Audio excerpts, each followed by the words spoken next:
Halo teman-teman, dari Liga Inggris, tepatnya dari kota Manchester, ada fans Manchester United yang kegirangan, bahkan sampai kesetanan, karena timnya Manchester United berhasil mengalahkan sang tamu Aston Villa dengan cara dramatis.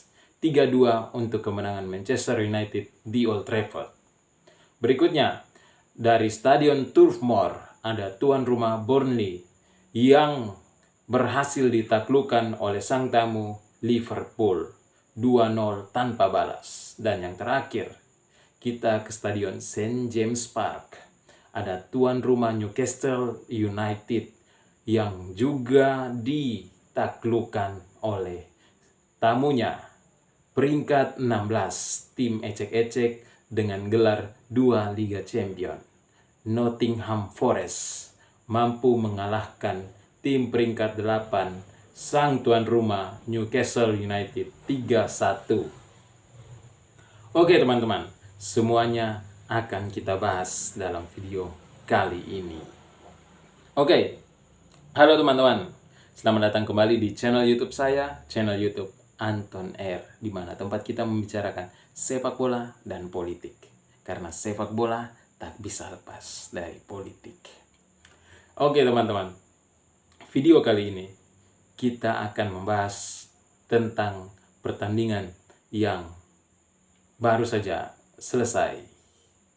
Ada Liverpool yang mampu menaklukkan sang tuan rumah Burnley 2-0 dan dicetak oleh Darwin Núñez dan Diego Jota.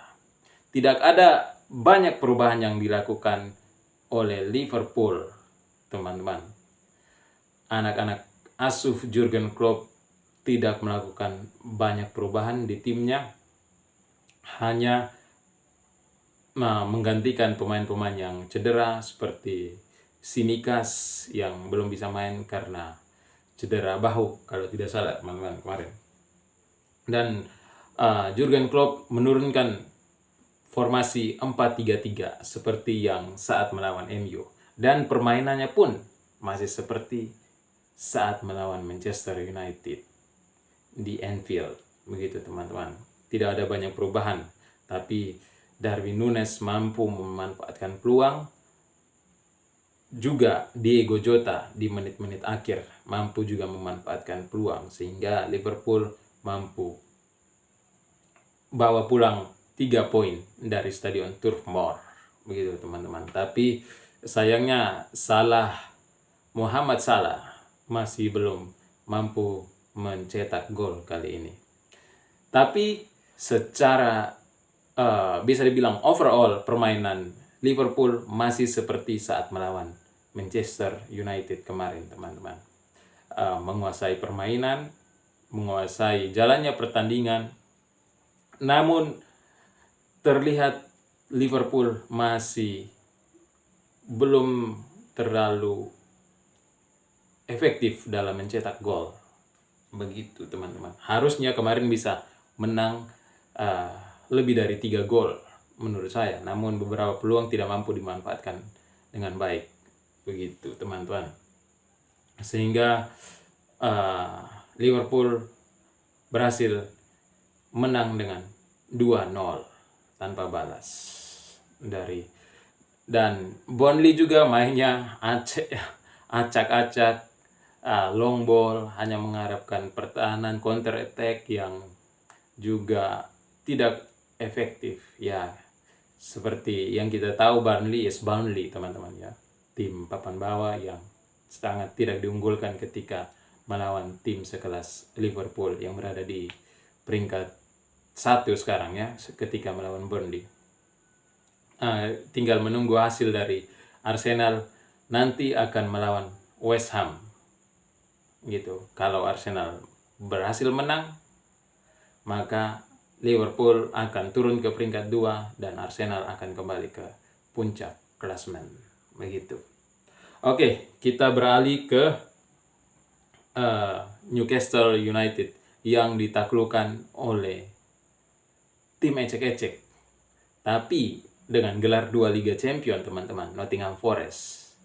Hanya sekarang dia berada di peringkat 16, sedangkan Newcastle berada di peringkat 8. Dan dari segi kualitas pemain, harusnya Newcastle bisa memenangkan pertandingan, apalagi main di kandangnya sendiri, di St. James Park. Namun, kita bisa lihat, tidak ada yang bisa dilakukan oleh pemain Newcastle. Bersyukur ada penalti yang diberikan oleh wasit saat babak pertama dan mampu dieksekusi dengan baik oleh Alexander Isak, gitu teman-teman. Namun babak kedua mampu menit-menit akhir babak pertama, Nottingham Forest mampu menyeimbangkan skor menjadi 1-1, dan babak kedua mulailah Nottingham Forest melakukan serangan. Walaupun bisa dibilang adalah gol-gol keberuntungan, tapi terlepas dari itu semua, Nottingham Forest bermain sangat bagus, teman-teman. Dan Newcastle menurut saya tidak bisa diprediksi untuk mampu bersaing kembali di papan atas klasmen Liga Inggris, teman-teman. Karena sekarang dia berada di peringkat 8 dan akan sulit bagi dia untuk naik ke puncak. Begitu. Dengan cara bermainnya yang seperti sekarang ini, yang acak-acak. Gitu, teman-teman. Oke. Next, karena tidak penting juga untuk membahas Newcastle, kebetulan saya juga tidak menontonnya, hanya menonton highlightnya saja dan statistik. Karena ketika saya menonton waktu babak pertama, teman-teman, sudah membosankan menonton Newcastle itu, sehingga saya tidak melanjutkan untuk menontonnya. Oke, kita beralih ke Manchester United, teman-teman, yang berhasil menaklukkan sang tamu dengan cara dramatis 3-2, teman-teman. Dan comeback yang dilakukan oleh Manchester United sangat-sangat epic, bisa dibilang begitu, teman-teman. Bagaimana tidak, 2 gol yang dilesatkan oleh Aston Villa di babak pertama mampu dibalas oleh pemain-pemain Manchester United di babak kedua. 3 gol oleh Garnacho 2 gol dan Højlund 1 gol. Itu, teman-teman. Kita bisa lihat dari babak pertama. Babak pertama, pemain-pemain pilihan Erik ten Hag ini, teman-teman, mengkombinasikan pemain-pemain senior. Kebetulan ada Eriksen yang sudah mulai bisa bermain. Bahkan kemarin ketika melawan Liverpool dia dimainkan babak kedua, teman-teman. Namun dia memberi efek positif buat permainan dari Manchester United. Ada kombinasi di tengah, ada kombinasi Fernandes, Eriksen, dan Maino. Kombinasi pemain muda dan pemain senior. Gitu. Di belakang ada Varane, Evans, Dalot, dan Wan-Bissaka. Formasi yang diturunkan 4-2-3-1. Dan di depan ada Højlund, ada di depan, menurut saya yang saya lihat itu pemain muda semua, teman-teman.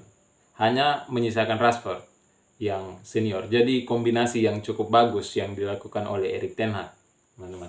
Ada Garnacho yang digeser ke kanan dan posisi awal Garnacho ditempatkan oleh Rashford di wing kiri. Bukan di wing kiri, di sayap kiri. Itu, teman-teman. Sehingga kalau saya melihat formasi yang diturunkan Erik ten Hag sangat bagus kombinasinya antara pemain muda dan pemain senior, begitu. Dan bisa dilihat suplai bola dari Rashford yang sangat bagus. Walaupun Rashford tidak mencetak gol, tidak mampu mencetak gol kali ini, tapi inilah yang diharapkan dari seorang Rashford, teman-teman.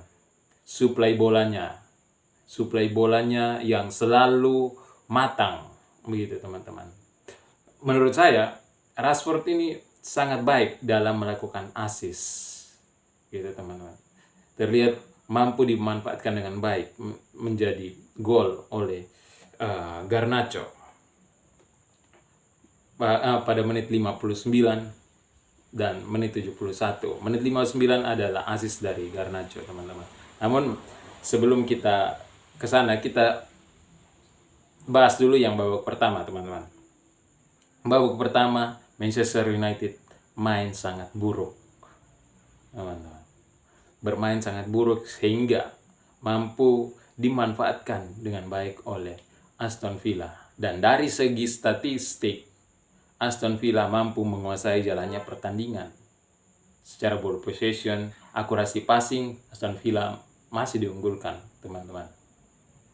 Namun memang MU di babak kedua yang mengejutkan adalah Erik ten Hag tidak melakukan banyak pergantian di babak kedua. Praktis tidak melakukan banyak pergantian, teman-teman. Hanya ketika skor sudah 2-2, baru Erik ten Hag melakukan pergantian. Ada Anthony yang dimasukkan, begitu, teman-teman. Sehingga bisa dibaca bahwa Erik ten Hag sangat mempercayakan kombinasi pemain yang dipilih di awal, begitu. Ya, agak bingung juga ya, teman-teman. Padahal harusnya Erik ten Hag melakukan banyak pergantian di babak kedua, karena di babak pertama pemain-pemain Manchester United sangat tidak perform.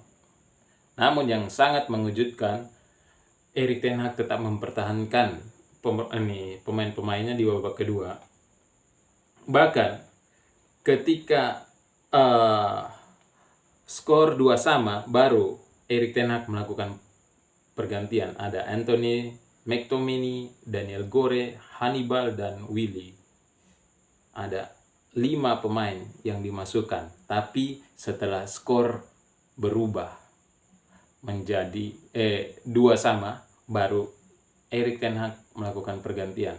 Dan Anthony yang masuk menggantikan Rashford mampu membawa permainan MU ke permainan yang menyerang dan lebih menekan dari pertahanan Aston Villa, sehingga ketika ada peluang mampu dimanfaatkan dengan baik oleh Højlund, dan Højlund mampu memecahkan telur kali ini, teman-teman.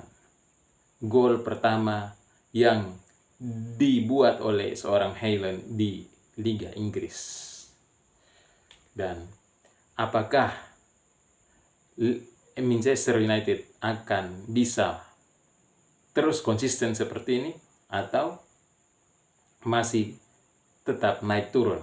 Karena begini, teman-teman, kita bisa lihat 5 pertandingan terakhir. Ketika melawan Chelsea, Manchester United sangat perform.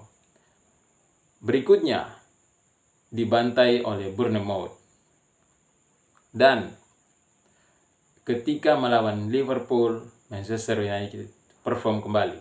Namun setelah itu dibantai oleh West Ham United 2-0.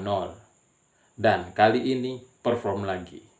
Apakah pertandingan berikutnya ketika melawan Nottingham Forest, teman-teman? Pertandingan berikut melawan Nottingham Forest, dan kita bisa lihat Nottingham Forest berhasil membantai Newcastle di kandangnya sendiri 3-1. Apakah Manchester United mampu melewati ujian pada pertandingan berikutnya? Tentunya kita tidak bisa prediksi, teman-teman.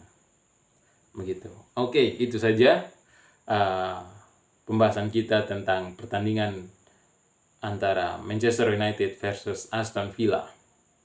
Dan nantinya akan berlangsung pertandingan Everton melawan Manchester United. Dan Manchester City. Everton akan menjamu tamunya Manchester City. Bagaimana menurut kalian? Siapakah yang menang? Menurut saya memprediksi Everton harusnya bisa menang melawan Manchester City.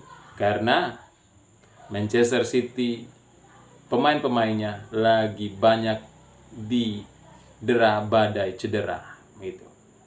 Saya tidak tahu apakah Haaland sudah bisa main atau belum, tapi sepertinya dia masih cedera gitu, teman-teman. Oke, harusnya Everton bisa memenangkan pertandingan, karena Everton juga terkenal kuat jika bermain di kandang.